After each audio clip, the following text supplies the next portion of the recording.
What is everybody? This is Golden Orc, and welcome to the second ever episode of Cities, which is Ottawa. And also, since this it's a big city, has almost 1 million people, it's gonna be a longer episode than usual.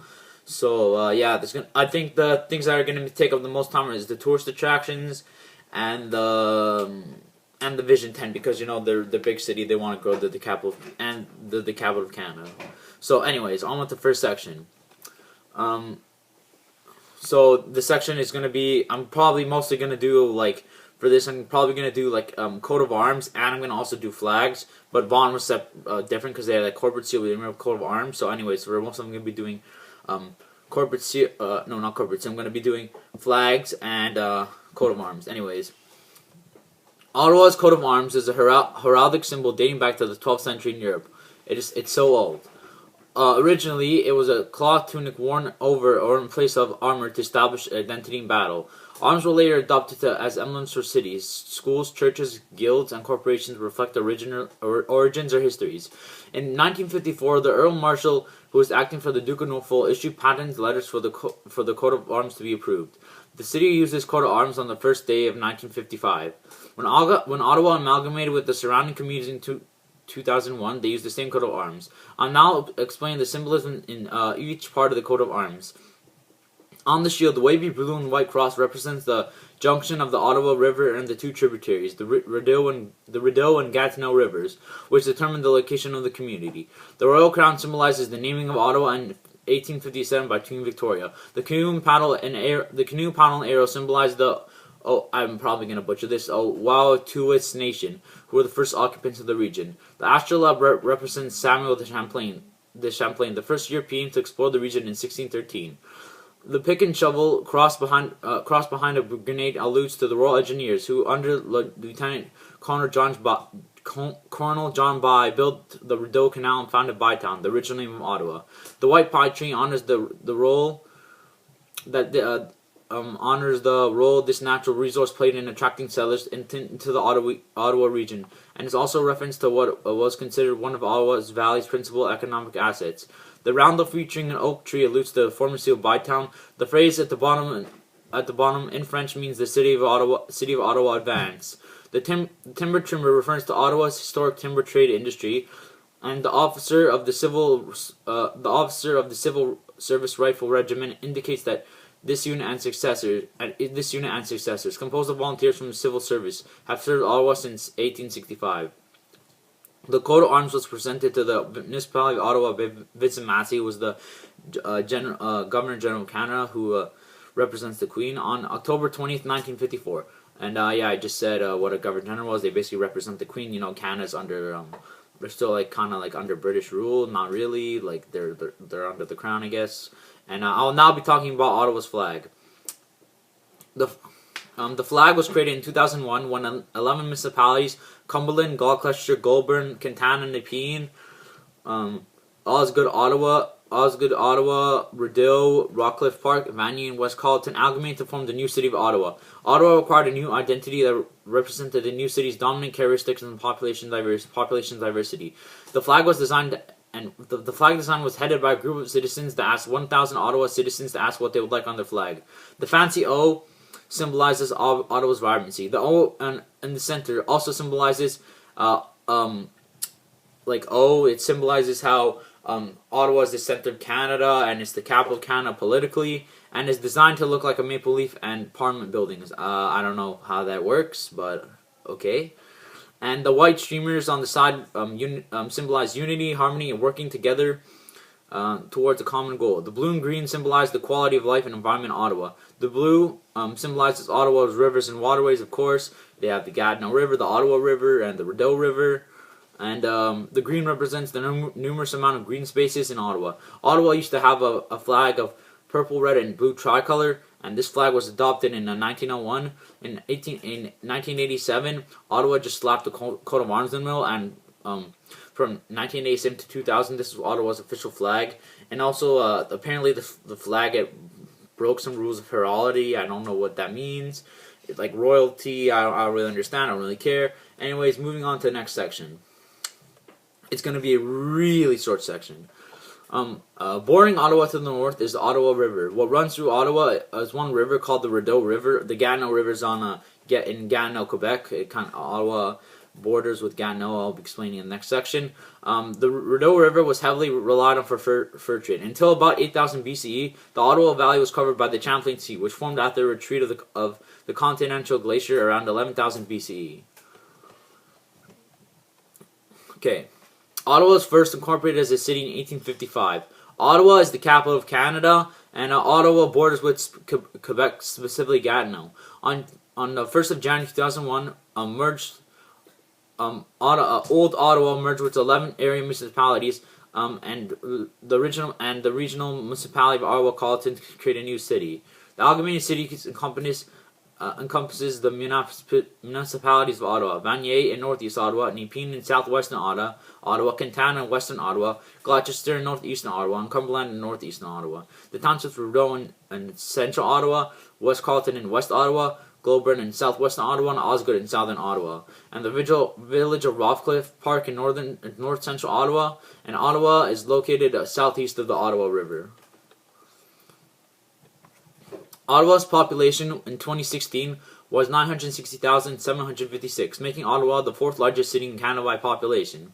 Ottawa is a bit unusual as one of the few cities which are officially bilingual. This is partly because it's located on the border between Ontario and Quebec, and Quebec is like a French-speaking province, and partly because the nation's capital city attracts people from all around the country. Population growth in Ottawa is mostly the result of immigration, and around 3/4 of new residents in Ottawa are either from immigrants from abroad or internal migrants in Canada. The remaining quarter of Ottawa's growth is due to natural population increase.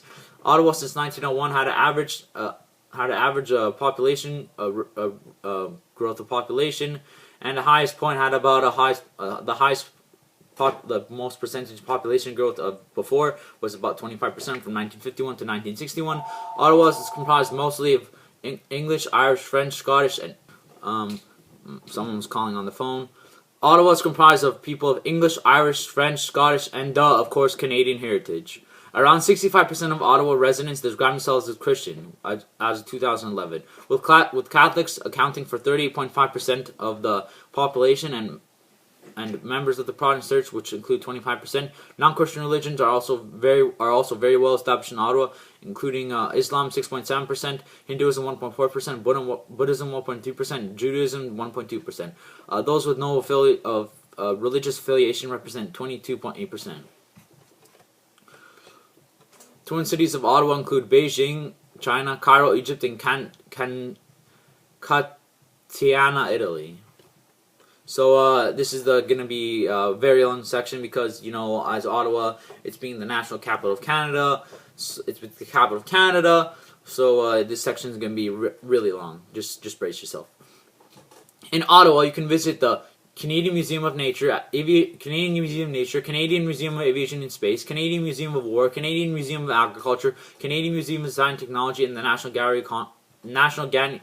of Canada, Parliament Hill, Byward Market, and Rideau Canal.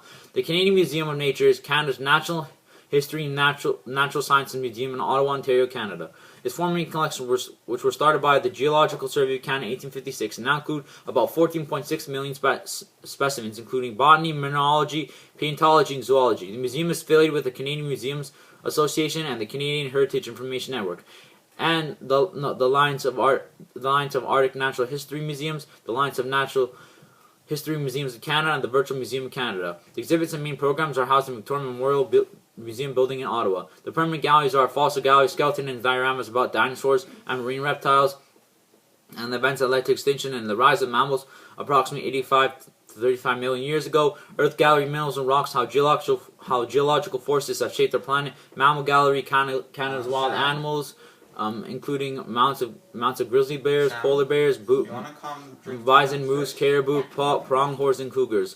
Water gallery, a blue whale skeleton exhibits about life found in marine and freshwater environments and the critical role that water plays in sustaining all living things. Bird gallery, over 450 mounts of Canadian bird species, multimedia experiences, interactive display. Nature Live. Live insects, arachnids, and slugs. Stonewall Gallery. Changing displays of art and photography about natural science. Collection-based scientific research has been a core component of the museum since its inception.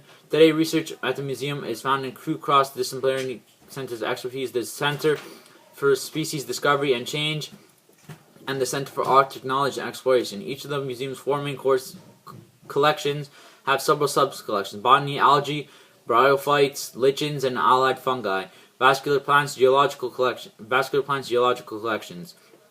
Minerals, rocks, gems, mineral occurrences, and paleontology, vertebrates, plants, fungi, pollen, zoology, invertebrates, elenids, mollusks, crustaceans, insects, parasites, faunal, amblyage, vertebrates, fish, amphibians, and reptiles, birds, mammals. The Canadian Museum of Nature has its origins in the Geological Survey of Canada, which was formed in 1842. Nearly 150 years later, on July 1st, 1990, the museum became a Crown corporation by an Act of Parliament. The Canadian Aviation and Space Museum is Canada's natural aviation history museum.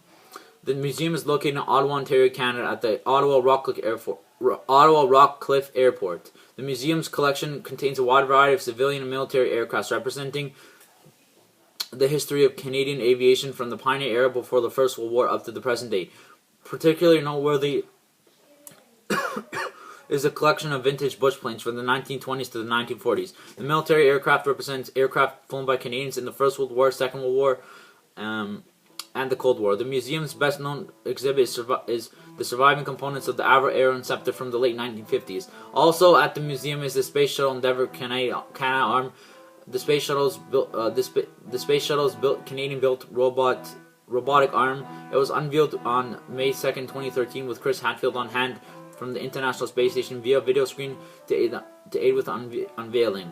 While Endeavour's Canada arm is officially known as Canada Arm 201, was moved back to Canada, Atlantis and Discovery's Canada Arms went to museums of their respective shuttles. Also on site are interactive sites of science of flight, films, demonstrations, a boutique, and guided tours. A few of the tours take visitors behind the scenes to see conservation and restoration work in progress, and components are which in storage. Anyways, I gotta close the door because my brother's playing the piano. Sorry about that.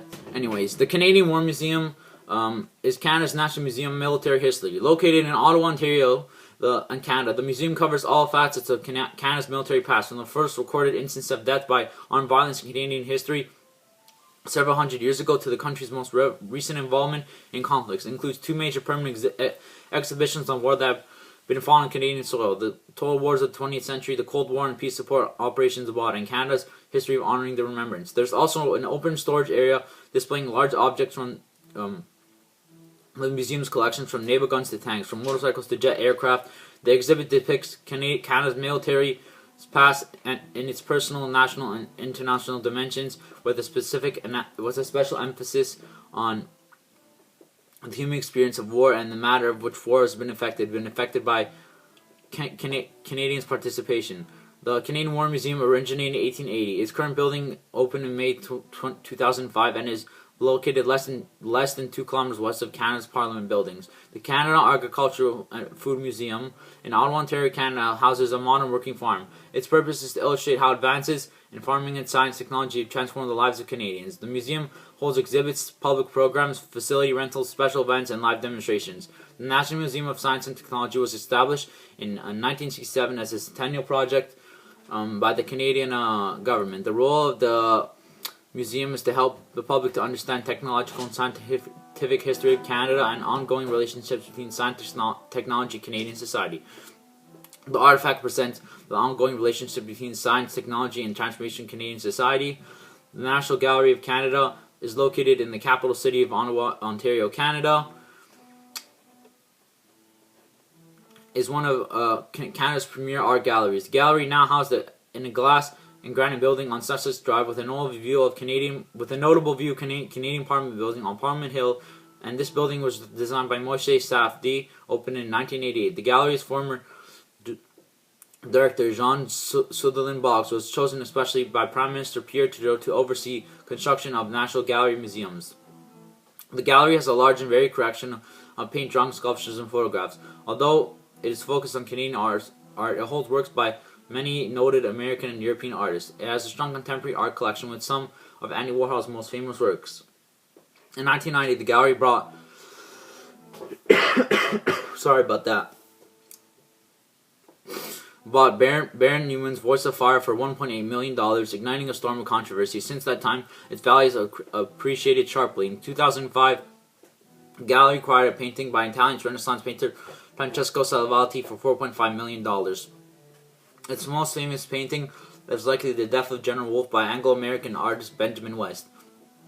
In 2005, a sculpture of the giant spider Louis Bourgeois Manman was installed in the plaza in front of the gallery. In 2011, the gallery installed the Canadian sculptor Joe Fafard running horses next to Sussex Drive entrance, and American artist Roxy Payne stainless steel sculpture 100-foot line in the Peen Point behind the gallery. The Canadian collection is the most comprehensive in Canada. Holds works by Louis-Philippe Hebert, Tom Thompson, the Group of Seven, Emily Carr, Alex Colville, Jean-Paul Raphael, and Jack Bush. The gallery originates its own exhibits which travel across Canada and beyond, and hosts shows from around the world. It is often co-sponsored with other national art galleries and museums. The gallery's collection has been built up through the years of purchase and donations. Much of the money was donated, notably the British paintings donated by the former Governor General Vincent Massey and that of the Southend family.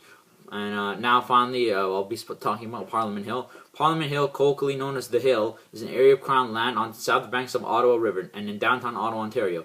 Its Gothic Revival suite of buildings is the home of the Parliament of Canada and has architectural elements of national symbolic importance. Parliament Hill attracts approximately 3 million visitors each year. Law enforcement on Parliament Hill and Parliamentary Precinct the responsibility of the Parliamentary Protective Service. Originally a site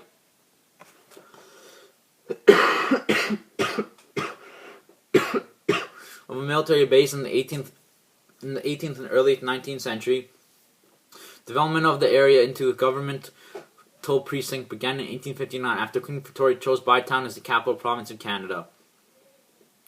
Following a number of extensions to the Parliament, Department of Buildings, and a fire in 1916 that destroyed the centre block, Parliament Hill took on its present form with the completion of the Peace Tower in 1927. Since 2002, an extensive $1 billion renovation and rehabilitation project has been underway throughout all its precincts building. Work is not expected to be completed until 2020. And second last, Byward Market, or simply known as Byward Market, Byward Market, or simply the Market, is a district in Lower Town, Ottawa, Ontario, Canada. It located east of the government and business district. Surrounding the market building is open air market on George, Byward, and William Streets. The district is bordered on the west by Sussex Drive and Mackenzie Avenue. On the east by Cumberland Street. It stretches northwards toward Cathcart Street, while to the south is bordered by Rideau Street. The name refers to the old Byward city of Ottawa, by driving for the surname of engineer Jonathan By, who was the area's original surveyor. The district comprises the main commercial part of historic Lower Town area of Ottawa. According to the Canadian 2011 census, the population of the area was 3,063. The market itself regulated the City of Ottawa's Market Management Group, which also operates a smaller West End Parkdale Market. The market buildings open year-round, and open-air stalls are operated in warmer months, offering fresh produce and flowers. And finally, the Rideau Canal is also unofficially known as the Rideau Waterway. It connects to the City of Ottawa, Ontario, Canada, on the Ottawa River, and to the city of Kingston, Ontario, on Lake Ontario. It's 202 kilometers in length. The name Rideau, French for curtain, is derived from the curtain-like appearance of the Rideau River's twin waterfalls when they join the Ottawa River. The curtain-like appearance of the Rideau River twin waterfalls, where the canal system uses the sections of two rivers, the Rideau and Carriquie, as well as several lakes. The Rideau Canal is operated by Parks Canada. The canal was opened in 1832 as a precaution in case of war with the United States. It remains used today for pleasure boating, with most of its original structures intact. Operated by Park Canada. The locks on the system opened for navigation in mid-May and closed in mid-October. It is the oldest continually operated canal system in North America, and in 2007 it was registered as a UNESCO World Heritage Site. Oh, that was a lot of reading, and I cannot possibly do it without reading the script because there's a lot of stuff. And now I'll be talking about Vision Ottawa, Vision 10, which it's kind of a big plan because Ottawa is a capital city, and it won't be as big as the tourist attractions, but it'll still be a pretty big one. So anyways, let's go. Ottawa's population is expected to reach 1 million by 2019. That's absolutely insane, but right now it's at about 260,000. The Confederation Line, the 12.5 kilometer, 13 station first phase of Ottawa leap into light rail transit will open in 2018. After that, work will begin almost immediately on the second stage, which will add as many as 36 kilometers of rail and 26 more stations to the network by 2023. When it's finished, 70% of Ottawa's residents will live within 5 kilometers of a light rail transit station. The exceptions are those who live in suburb areas such as Quintana, Stittsville, and Bearhaven, one of the city's sprawling rural areas. Eventually, city officials will hope to extend the LRT to Quintana. Decades from now, a rail link with Gatineau using the existing Prince of Wales Bridge is possible as well. From the day it opens in 2018, the Confederation Line is expected to be the most actively used light rail system in North America, with a weekday ridership as many as 250,000 people. Boston, the current leader, has a weekday ridership of 232,000 on its light rail transit Green Line. The city expects quite a bump in transit ridership after the light rail transit opens, says John Massioni, the general manager of the Municipal Transportation Department. At least 10% within the first 5 years. By 2031, I know this is not 10 years from now, but it's future plans. Officials expect 143 million passenger trips a year on transit. The LRT is expected to shave off between 5 and 15 minutes on a daily commute to the city's core. If someone can save 10 minutes a day, that's an hour over the course of a week, said Stephen Blythe, who chairs the Ottawa Transit Commission. That's extra time extra time for doing stuff. I'm not going to read all of it, it's too much. In urban Ottawa, everyone will be a 5-minute walk of a bus that will take them directly to an LRT stop. The LRT, light rail transit, will run from 5 a.m. to 1 a.m. on weekdays and will stay an extra hour open on Thursday and Friday nights.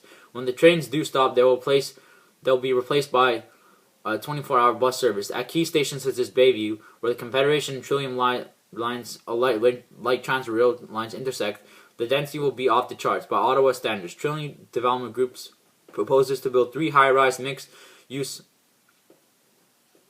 buildings, each 50 stories or more. The biggest, at 59 stories, will be Ottawa's tallest building, approximately 130 meters taller than Parliament Peace Tower. Greystone, and now I'll be talking about future developments.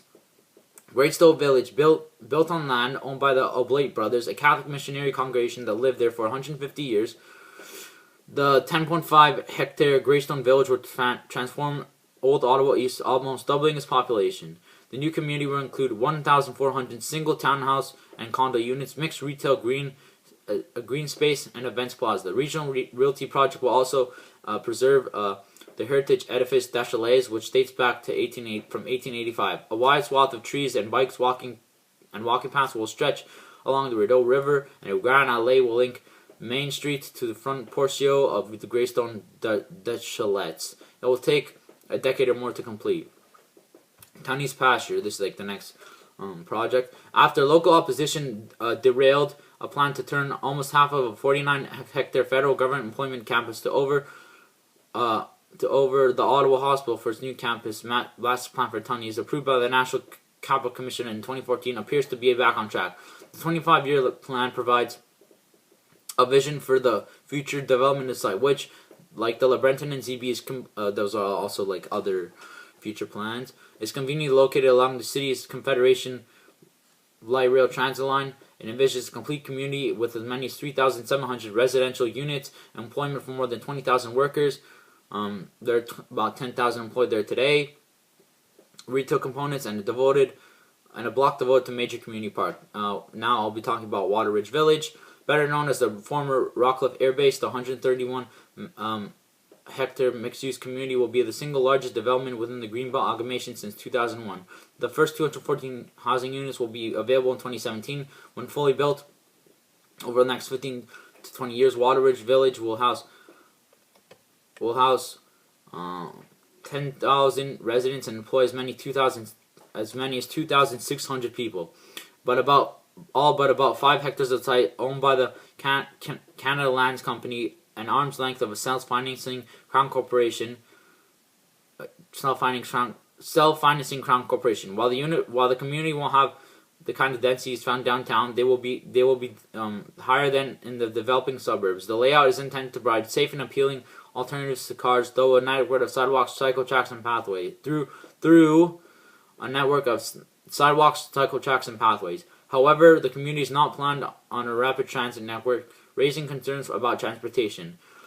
LeBreton and Rockcliffe are a part of a wave of major developments on many on federal land that will change the city's face over the next 2 or 3 decades. It's an exciting time for Ottawa, says Leanne Snedden, the city's chief of development and review services. There are so many things happening. The city wants the redevelopment to produce new, complete communities. The places where it can stroll to a coffee shop for a latte, nip into a grocery store, and pick up that night's dinner and walk to the office. That's the ideal opportunity we're trying to create for everyone.